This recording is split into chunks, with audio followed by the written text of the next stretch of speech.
The ANC leader who has crossed the floor to the DA is Neville Delport, who was, until this morning at least, when it was officially announced, the Western Cape secretary of the ANC. Four now former ANC members who've resigned to join the DA, and the others are a ward councillor from the Bonnievale area called Daniel Baikis, a ward councillor in the Cedarburg region, Paul Strauss, and an ANC regional executive member called Jason Don. The Baikis and Strauss, because they are ward councillors, so there'll be by-elections in those municipalities. But of course, the DA has just recently had a couple of defections from them. Mako members in the George area defected from the DA to the Patriotic Alliance, which means that the DA, through those defections, has lost its hold over the town council in that area. Helen Zille is now with us. Helen, good afternoon. Good afternoon, John. We now know that the local government elections are in a year's time. Is this the point at which people start looking around for new political homes if they are feeling uncomfortable in the home they've been in for a while? That could be a motivating factor, but considering that two of the people are senior office bearers in the ANC itself, that wouldn't apply to them, I don't think. The other councillors actually have won their wards quite convincingly, so that must also not be the biggest consideration for them, because I'm sure they would think that they would win their wards again for the ANC if they stood, but they're just very uncomfortable with the direction in which the ANC is going. The most senior of the new members of the DA is the now former secretary of the ANC in the Western Cape, who said that he was unhappy following last week's nationally driven configuration of the Provincial Executive Committee. And what happens in a situation like this? Do you get a whisper that somebody's unhappy, give them a call and say you're welcome with us, or do they call you? How does it work?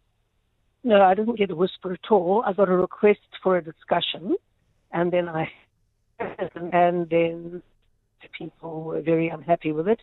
Some have chosen to remain with the ANC because they think it's a safer bet than coming to us. So they are very, very unhappy, but are staying for the while. Some asked for payments to come over and a payout for the rest of their terms in office, which we said no to.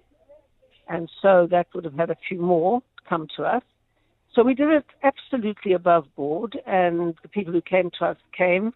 Well, they will do some work for us in the upcoming election campaign. But they came to us clear and straight, and I just responded to a request from them to speak to me, and we went from there. I think, Helen, you have pretty much chosen who are going to be your candidates in the local government elections. So no, we haven't. You haven't. So there is still a chance that they could make their way onto a list. Yes. We have had the deadline ending already, but we are allowed to headhunt, to leave a candidate to the DA in a specific place. So, for example, if a candidate were to come to us genuinely believing that the DA's way of doing things and our vision and our we will certainly take a look at whether they could add real value. We look at their track record, all of that sort of thing. And if they can add real value, then there's a real chance that we will headhunt them to compete. Now, that's not headhunt them as a shoe-in, but headhunt them to compete in our system. And we only start the interviews in around February, March next year, so there's still time. You recently, the DA, lost two councillors in the George region, Mako members, to the Patriotic alliance, which I presume will mean by-elections, will it, and a chance to re-establish political control of that municipality.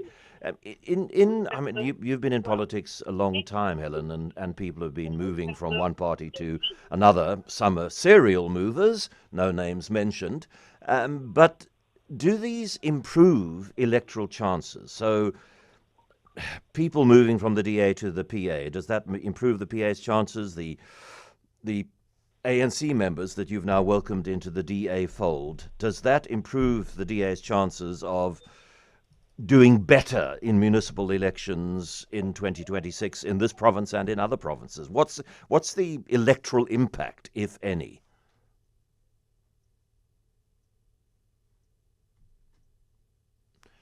And the reason I'm not getting an answer is not because Helen Zille doesn't want to answer that question. It was clear from the beginning of our chat that the phone line was wonky, and maybe that's why we were struggling to get hold of her at the time that we were supposed to get hold of her. Is some people cross the floor because they see their path to higher office, greater status, greater more money and so on. They see it blocked in a particular party, rightly or wrongly. They're out of fashion, whatever the case may be, and so they look around and go, right, where could I move up the ranks a little better than I'm moving up at up the ranks in the party that I'm with at the moment?